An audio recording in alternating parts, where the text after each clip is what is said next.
Hello, everyone. Once again, it is the M.I.L.F podcast coming at you. Jim Lawrence, your host. Me, I like facts. Okay, today is August 17th. I wasn't going to do this originally, but I thought because it's all over the news right now, and I've actually done a fair bit of research about this in the last 48 hours, we're going to talk today about the Taliban takeover of Afghanistan. Everybody's got an opinion, including me. I've been sifting through a lot of the shit, a lot of the mainstream media messaging, which has the tendency to be bipartisan and slant a certain way. Read some really good in-depth articles about it as well.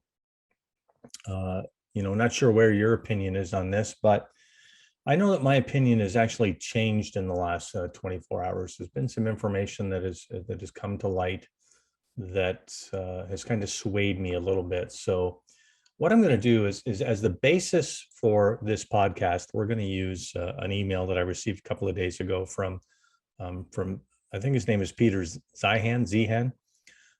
He's a world kind of economist, consultant, a trend finder.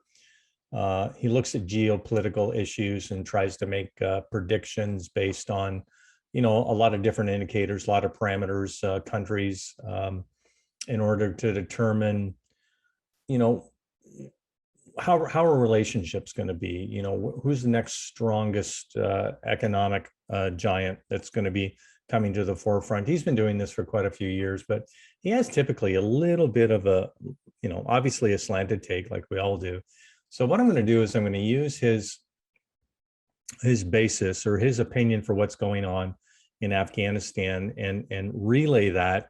And at the same time, I'm going to offer a counter because I believe in some of the things that he's espoused in this particular document, but there are some things that are just a little off in my opinion. Okay, so let's go back to the beginning. September 11th, 2001. Al-Qaeda, Osama bin Laden, I've been working for a year or two on the plan to fly two planes into the Twin Towers. I think everybody can remember kind of where they were that day. It was one of those times where you're looking at the TV and you're going, fuck, I can't believe what I'm seeing in front of me. I remember I was actually in Kamloops. I was on my way out to Vancouver Island with my niece and nephew Dave and Sabrina to do a hike, the Juan de Fuca Trail from Souk to Port Renfrew.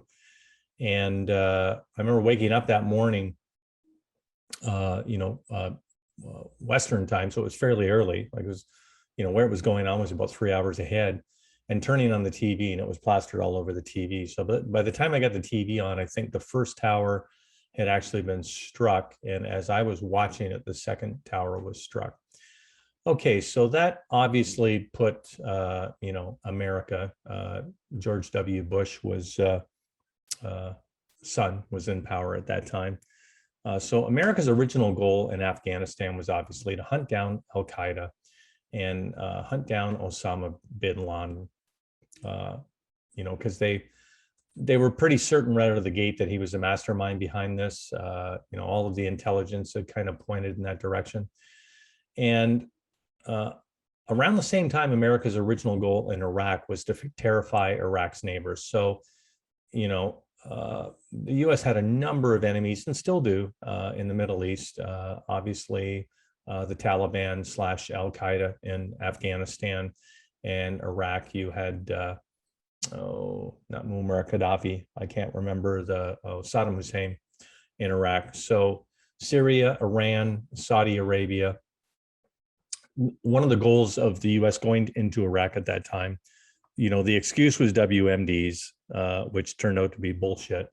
But one of the reasons they did go in is they wanted to exercise some U.S. might and kind of keep Syria, Iran, and Saudi Arabia in line. And they wanted to also get them heavily involved because they are Muslim nations in hunting down Al-Qaeda. It just couldn't be a singular U.S. effort. The world community had to assist in this, but the U.S. knew right out of the gate that the three biggest assisters would be Syria, Iran, and Saudi Arabia. And that's what happened. Okay, so we all know that a number of years later, Osama bin Laden was tracked down in Pakistan, where they had been harboring him for quite some time. A number of movies about it. Hollywood will have a tendency to play on these scenarios anyways, and usually create a storyline or two that isn't quite the exact way it happened. But SEAL Team 6 off the USS Carl Vinson, which is based out of San Diego, as is that SEAL team, executed the execution. Okay, and over the years, the US presence in Afghanistan has done two things. Not only did they eradicate the Al-Qaeda presence, but they eradicated the Taliban presence. And of course, all of the Taliban moved into outlying provinces on the border with Pakistan. Okay, so, but after Al-Qaeda was gone, the whole reality of the region set in. The concern became, will the local government we're establishing survive an American exit? Okay. Everybody thinks that they were there too long. And I, very few people I don't think thought they were there too long. But let's talk about what too long means. And let's talk about the drawdowns, because I think that context will help us determine really the two questions that are ultimately being asked right now. A, should the US have removed their military intelligence presence entirely? And B, could it have been done better? I mean, everybody's seen the images the last number of days. Biden is getting slammed left, right, and center. He should be. They didn't plan this very well, but we'll talk a little bit of detail about that as well. Okay, so the US transition from occupying Afghanistan, routing Al-Qaeda and the Taliban, finding Osama bin Laden, which was the main mission, and killing him. Okay, so now we're post that. And I think all of that stuff happened, I want to say around 2012, I think. Here it is 2021, 9 years later. Why has the US been there for 9 years? Well, there was a lot of people that thought that the US could embark on some nation building. They've tried that before. It simply doesn't work. And when I say nation building, I'm talking about bringing a democratic government to Afghanistan. But, they tried to do this in multiple spots. They tried to do it in Vietnam. They tried to do it in Korea. There's a lot of examples over the last couple hundred years of this attempted. And the one underlying reason as to why this never ever works is you're really fighting against centuries and centuries of tribal, racial, social indoctrination. And as strong as the pull of democracy is for a lot of people that have been living in a repressed society, those three things are so embedded. I mean, it's almost in their DNA. And to think that after 1, 5, 10 years, 20 years, that you can change a culture that dramatically is extremely naive. And and the US simply goes into situations and they have to get their ass handed to them and get taught this lesson every once in a while, because the administration that learned that lesson in Vietnam back in the 60s and 70s isn't the same, a group of people that are making the decisions today. Decades have passed, but lessons remain unlearned. Okay, so we got to go back to, I think, or more recently, at least anyways, we have to go back to July 9th. When Biden announced the US military mission in Afghanistan would end on August 31st, okay? So back up a little bit. Trump had negotiated a deal with the Taliban in early 2020, which effectively said, look, we're going to draw down and we're going to remove ourselves entirely, because the Taliban at that point in time, they were playing games. I mean, they were coming across as, oh yeah, we'll work with the Afghani government, we'll develop a coalition, we'll be good boys. That was never going to happen, ever going to happen. And unfortunately, some of the Trump administration bought into that promise. And as we'll see here a little later, the Biden administration bought into it as well. So Joe Biden announces on July 9th of this year, the original date was May, okay, under the Trump agreement. And Trump, of course, lost the election. Joe Biden gets inaugurated on January 20th. So he takes this agreement over, as he took a bunch of agreements over. What's interesting to note here is that on the first day of Biden's first full day in office, he, through executive order, repealed a number of Trump policies, okay? He did not touch this one. He didn't go back to the negotiation table at that point in time. And the initial drawdown was supposed to be, or complete withdrawal was supposed to be in May under the original Trump agreement.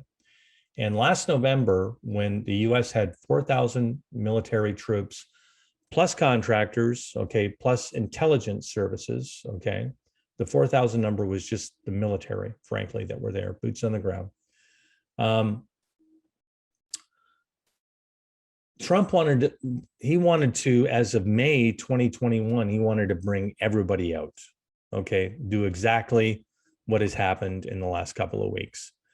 The generals basically said, look, they said, if you do that, what we have been seeing the last week is going to happen. Our intelligence tells us that the Taliban had been working very proactively since 2020 behind the US government's backs, but intelligence knew it. And they had been working the exterior communities, okay, the countryside, the small towns and villages on the perimeter of Afghanistan.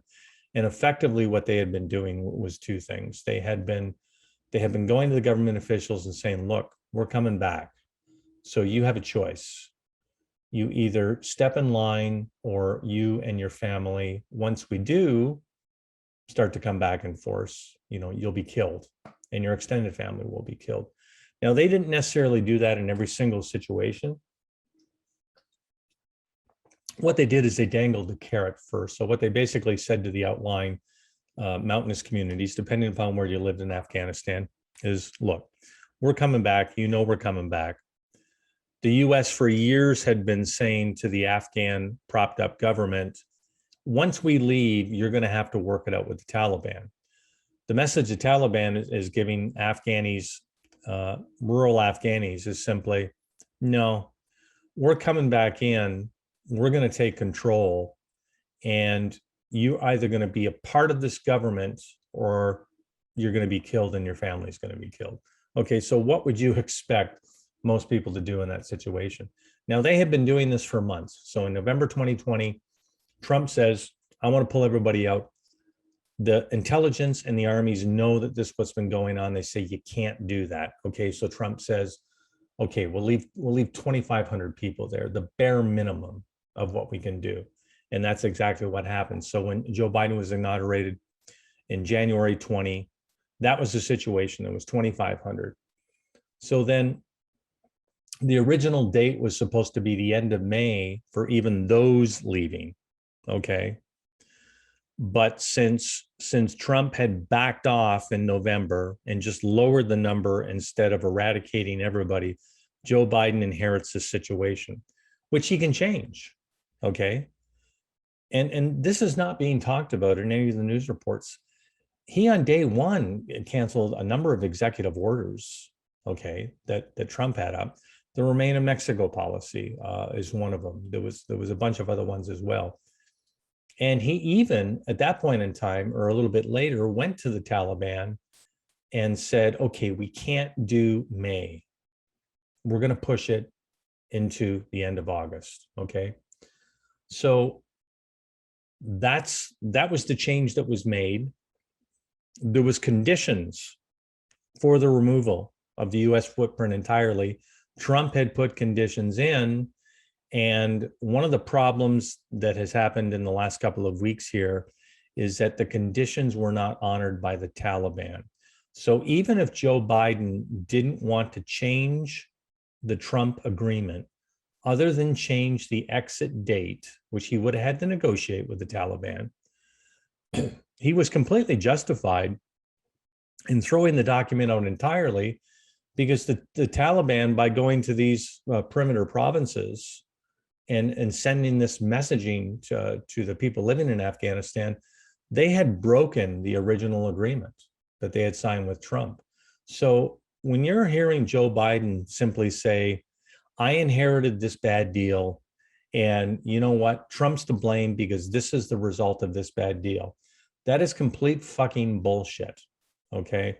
Biden could have changed that deal with the Taliban at any point in time, because he did on the date of withdrawal from May to the end of August. And they knew that the Taliban was breaking the deal. They had been breaking the deal for months. So Biden simply could have said to the Taliban, look, you either get yourself back in line with this deal on the parameters of the deal, or we're not leaving, or we're going to increase until you jackasses get it in your mind that this is our drawdown date. We don't want any problems with the drawdown date. And if you do anything to break the original agreement, it's a new game. They didn't do that. Okay, so a couple of things that I've learned, during this whole thing is that, we have had, I thought the U.S. military had been fighting the Afghanis right up until recently. As it turns out, U.S. forces have not been engaged in direct warfare with the Taliban for like 18 months now. What's happened is there came a point in time, especially when there was the drawdowns. I think it was from 10 to 8 and then from 8 to 4, which happened last November. As the U.S. removed more boots on the ground, they were putting more of the responsibility of the actual fighting engagement in the hands of the Afghan army. They would service the airplanes. The contractors were there servicing all the equipment at Bagram. The Afghani Air Force was flying the missions. Intelligence was there, which was giving them all the information they needed to go out into the field of battle. So U.S. was simply there in a support role. That's all they were doing. I was under the impression that the U.S. had been fighting right up until this point, but I think it had been at least a year to 18 months or even longer that the U.S. was fighting less and less. And there was more direct combat between the Afghan army and between the Taliban. In fact, as early as 2015, I think this has been going on, 2015, 2016. Okay, so the Afghans did launch their own offensive, and in nearly every case when Afghan forces met the Taliban in battle, they did not crumple. Okay, so not all the time. In some battles you had where the Afghans were not loyal to the new cause, and you actually had them dissolving. And what they would do is they would join the Taliban, and they would simply hand over their equipment and weapons to the Taliban. But, this narrative of the Afghan army folding, the 300,000 that didn't fight supposedly in the last week to 2 weeks as the Taliban was making gains in Afghan, that's true. That part of it is true. And I'm going to tell you why that happened. But I don't want to leave people with the impression that the Afghan army rolled over every time they went up against the Taliban. Okay.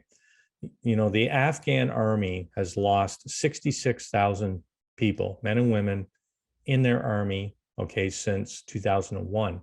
Most of those deaths have been since 2016, the last 5 years, because that's when the US started pulling out or started stopping direct engagement with the Taliban. And they were in essence saying, look, we've trained you. This is your country. You have to start fighting directly with the Taliban. Okay, we'll support you still, air support, intelligence, but we're not going to have any more US citizens killed on Afghani soil.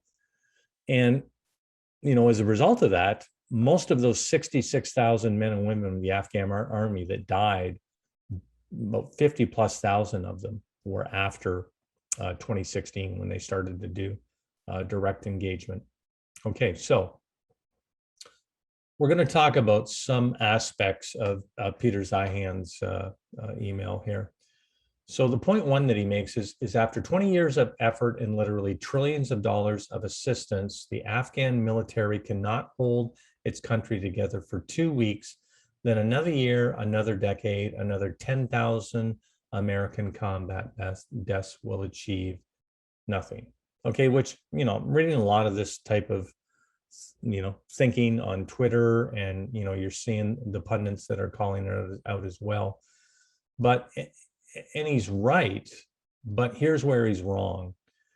The Afghan army only had a spine to engage in battle, which 50 plus thousand deaths since 2016 meant they were engaging in battle on a multitude of occasions.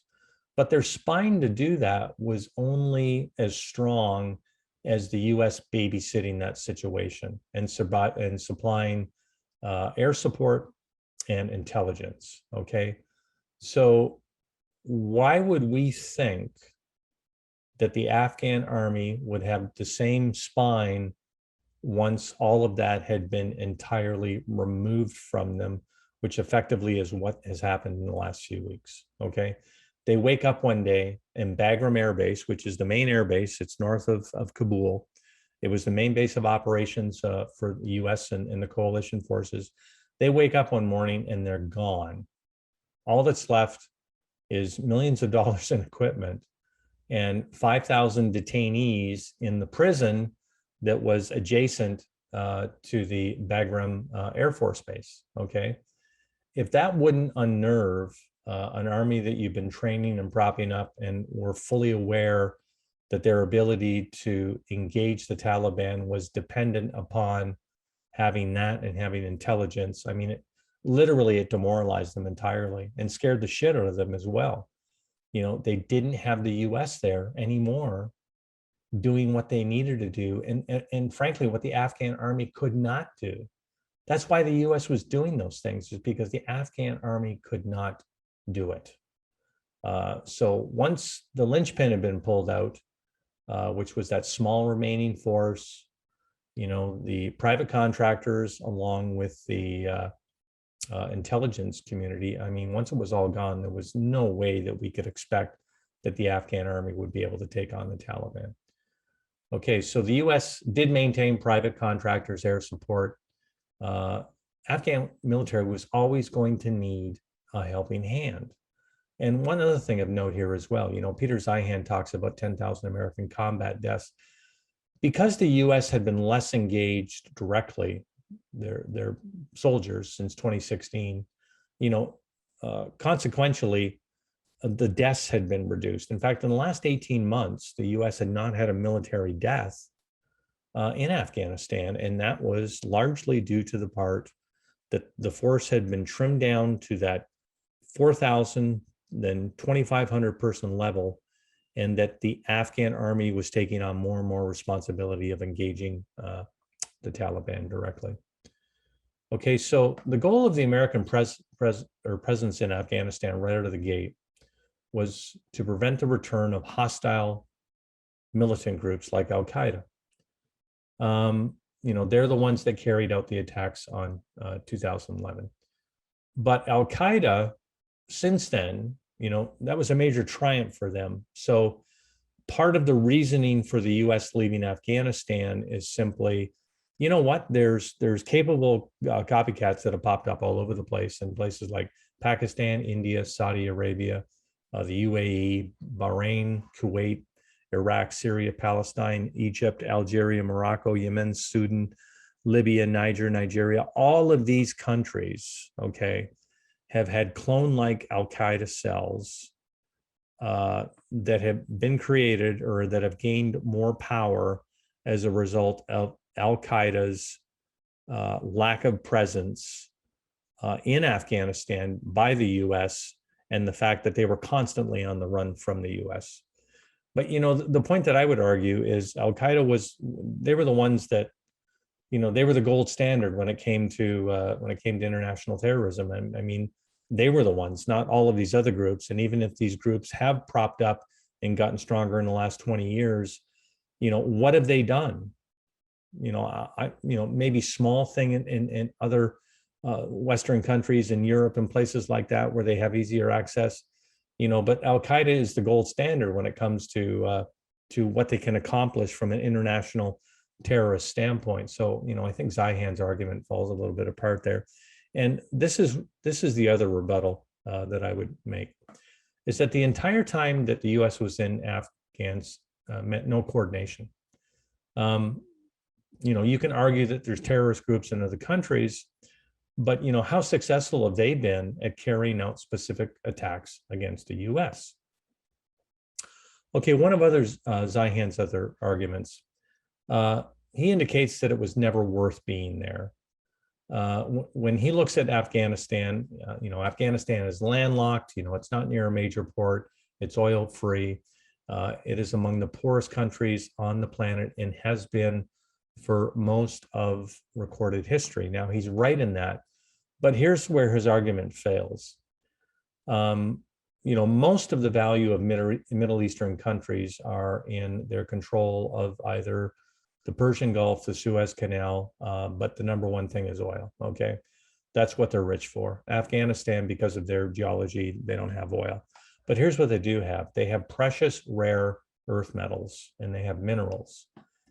And they have an abundance of them. They have something like $7 trillion in untapped precious metals, ores, and minerals. And what do solar panels need? What do batteries need?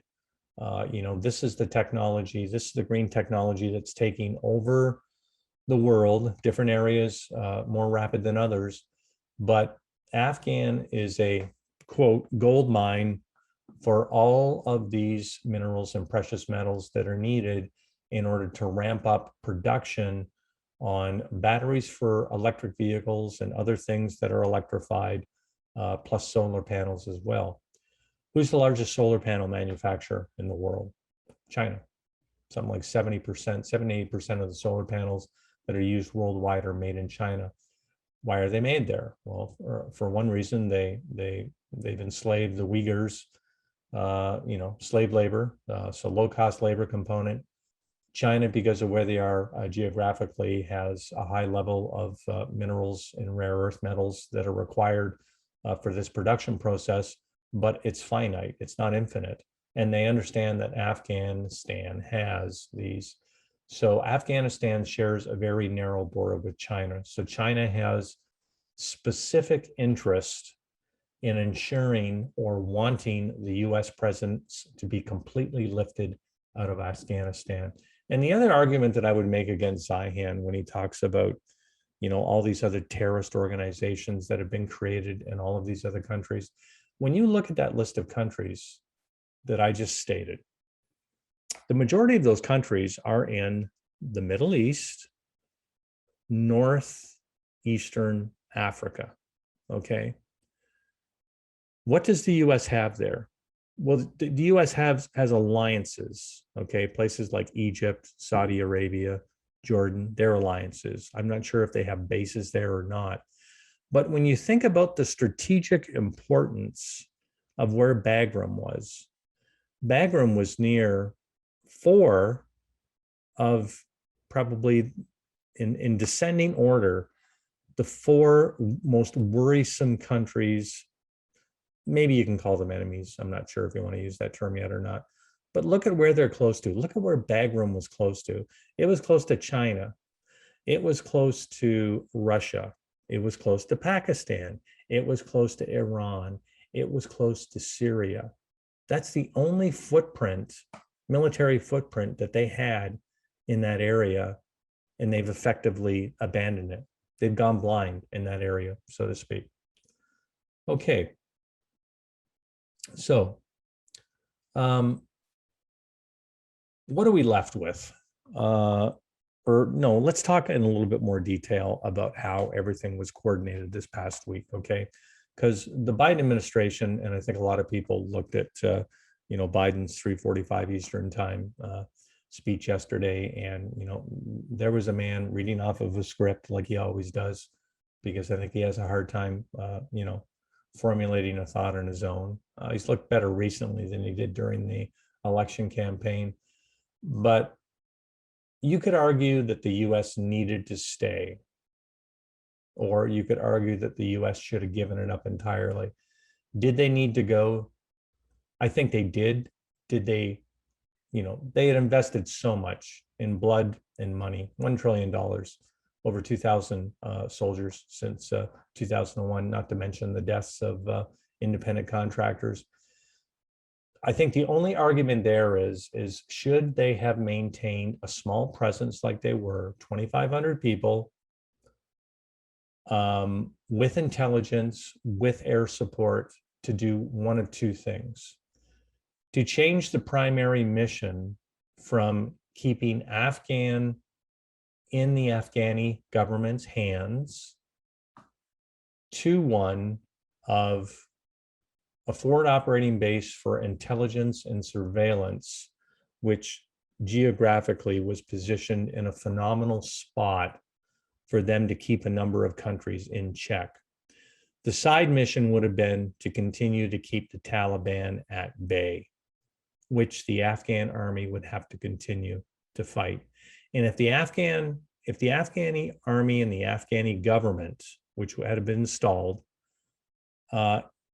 if they were to grow wearisome of their losses against the Taliban through years and years of guerrilla fighting, then they would have to make the call as to whether they want some type of joint leadership with the Taliban. But you still could have kept the US presence there. The US wouldn't have lost any lives. It would have been a much smaller financial footprint because it was a much smaller presence, but they would have been able to keep the Taliban out for X number of months or years. And they would have continued to be at a forward intelligence position to be able to impede threats from Al-Qaeda, which is effectively what they had done for the last 20 years. So that's one issue. The main issue, the issue I think everybody should be concentrating on, whether the US should have gone or not is a straw man argument. Everybody will be arguing that in perpetuity. The thing that the Biden administration should be slammed for, and they are being slammed for, is how it was done. Okay. Joe Biden painted a pretty rosy picture there yesterday, and so has Trudeau just as well. I pulled a shot of a flight on a C-130, I think it was, Canadian people were all leaving. So Canadians got out. There's still something like 1,000 US citizens as of the time of this recording in Afghanistan, because the airport had been shut down, overrun, planes weren't leaving. Biden has sent in 6,000 more troops to effectively open up the airport, create safe corridors in Kabul, which will allow the rest of the US citizens to get out. But not only that, there's something like 60,000+ Afghanis that have helped the US, that have qualified for what's called a CIV, which is a special import visa, I think is what it stands for. And these people have qualified for this. They were assured by the US government, as were the ones that were assured by the Canadian government, that they would be able to get out before the drawdown happened and before the Taliban, which it was expected, would actually penetrate Afghanistan enough where they would take large cities like Kandahar. They took Bagram Air Base and all the spoils of war that were left there. They released the 5,000 prisoners at that base. But all of these people who assisted Canada and the US were supposed to be gone. They were supposed to be out of there. So what situation do we have now? We have hundreds of Afghani citizens who helped Canada, who had been promised to come to Canada. We've got 60,000+ Afghanis that helped the US, that were promised by the US to come to the US as a result of their assistance during, the 20 years that the US was in Afghan. And what's happened? They're all still there. The Taliban has taken over Kabul, and they're all still there. Now, if that isn't a complete and utter fuck up, I don't know what is. And Biden was warned about this. He was warned about this by the intelligence and by the generals, that if you completely disappear out of Bagram, and if you announce that you're going to be out by this day, guess what? You're going to embolden the Taliban. And the Taliban had already set up, they've been working for weeks and months, they had already set up the perimeter of Afghanistan so that all they would have to do is walk into these people because they had negotiated with them, and the Afghan army out there would simply just drop their weapons and either go back to their business or they would join the Taliban force. So there was effectively almost no resistance from the Afghan army. Everybody knew this was going on. And why Biden administration didn't think about this as a factor that would allow the Taliban to effectively roll in there within a week, wouldn't give them enough time to get everybody out that they wanted to get out. And now they end up in this situation. So there was no way in the world that Biden's trying to blame this on Trump. That's completely fucked up. Biden is also trying to blame this on Ghani, the Afghan prime minister who fled the country. You know, they had undermined him pretty much since day one. They, you know, when he was installed or voted in, you know, the U.S. had always said to him, look, at some point in time, you're going to have to create a coalition with the Taliban. They've been telling this over and over and over. It was never going to happen. A coalition with the Taliban was never going to happen because of the way that the Taliban are. They want complete control. They want to reinstitute Sharia law, you know, highly fundamental Islamic group of people. And obviously the nation that they live in Afghanistan, they want it to be fundamentally Islamic as well. And, you know, Biden tried to blame the Afghan army. You know, people were saying, oh, you know, 20 years, look at these guys, we've trained them, they cut and run. No, that's not what happened. They knew they were screwed. They knew they were screwed. And for weeks and months, when you've had the Taliban coming into all of the residual outside areas and saying, join forces or we're going to fucking kill you and your family, what are you going to do when you know the US is leaving and all of their support is going? Ghani knew he was screwed. The Afghan army knew they were screwed. Okay. So that's why they laid down their weapons. Some of them fought, they were killed. That's why they laid down their weapons and said, okay, Taliban's going to take control over, because it was inevitable if the US was going to remove themselves 100%. What would you do in that situation? You know, you can only answer that for yourself. So him trying to blame everybody else, Biden owns this. He fucking owns this.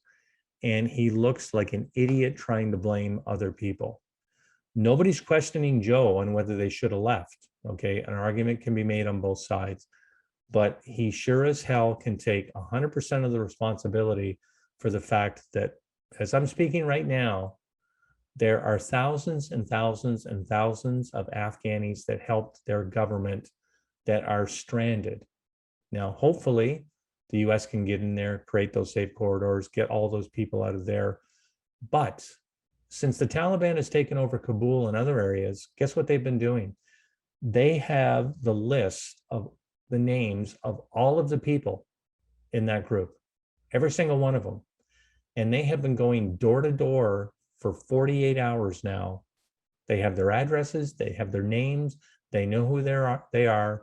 And there's even been a few reports of interpreters that have been hung in the streets. Their DOD ID, okay, so Department of Defense ID, which the US government would have given them while they were there, like dog tags, burnt into their chests, and their arms have been cut off and removed, and their families have been killed as well. This is what the Taliban is doing to anyone who assisted the US off of this list. And there are 60 plus fucking thousand names on this list. So if the US doesn't get in there quick and they don't get those people out there quick, the US already has, Biden has blood in his hands already. There have been dozens that have been dragged out of their homes and they've been killed because of their assistance in helping the US. You're a traitor to the Taliban, okay? They don't even give you the option of coming over to their side. They just take you out, they torture you, they kill your wife, they kill your kids, they kill your father, they kill your mother, they kill everybody in that household or the extended household. That's what they do. It's their business. Okay, so where does that leave the US? Well, hopefully the US can get most of them out safely. Canada still needs to get a number of them out safely. There was 2 C-130s landed in Trenton Air Force Base yesterday. They got held up by fuckhead Trudeau for 2.5 hours. Trudeau flew in to do some campaigning. And what does he do? He announces a campaign on the day that the Taliban takes over the capital of Afghanistan. This guy is such a fucking idiot. I mean, if there's anybody that can't read a room, it's him. Never has been able to. But seriously, you have to have an IQ higher than 10 to read a room. And, you know, Trudeau has proven, to me at least anyways, over the last 6 years, he is a single digit IQer, and that's it. He is fucking stupid. Okay, so what does he do? He starts campaigning in Eastern Ontario, flies into Trenton. The Trenton base is closed down for 2.5 hours because of this. 2 C-130s are trying to leave Trenton. They're fueled, ready to go. They can't because Trudeau has flown in. They were on their way to Germany, and from Germany, they were on their way to Afghanistan to be stationed there so that when the US and coalition forces get control of the Kabul airport again and create those safe passage zones, they can actually load the Afghan interpreters and people who assisted Canada onto these 2 C-130s and get them the fuck out of there.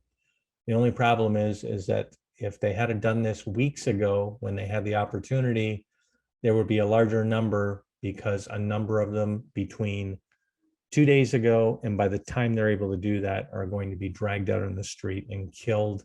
And that's on you, fuckhead Trudeau. And that is also on you, Joe Biden. Because of your lack of attentiveness to this and because of the poor planning that you and other nations executed, you are responsible for the lives of those people. You fucked up big time. Okay, so once the US is gone, and it will be completely gone, Taliban takes everything over. You know, the US has lost their intelligence eyes in that region.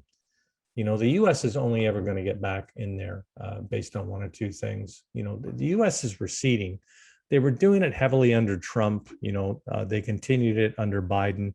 And, you know, this is proof. And I'll give you an example of this, okay? The US, as of 2016, had over 38,000 troops in Japan, over 30,000 in Germany, over 20,000 in South Korea, 12,000 in Italy. At that point in time, they had 9,000 in Afghanistan, which they're effectively gone now, other than the 6,000 that are over there trying to tamp down the chaos and get them out of there safely. In the UK, over 8,000, in Kuwait, over 5,000, in Bahrain, over 5,000, in Iraq, over 4,000. You know, the US has troops all over the world. There's going to be a continued retraction. You know, the US policy now, and it has been under Trump, is we're going to stop being the world police. Can you blame them? You know, it's gotten them into a lot of fucking trouble. It's gotten them, you know, to spend trillions and trillions of dollars when they didn't necessarily have to. And that retraction is going to continue. You know, COVID has caused a lot of economies to take on a lot of debt. The countries are looking more inward than they ever have been because there's a necessity to do that because of how COVID and other things have racked the average citizen. You know, there's a lot of countries that need to look inward to rebuild. That's simply the nature of what's going on these days.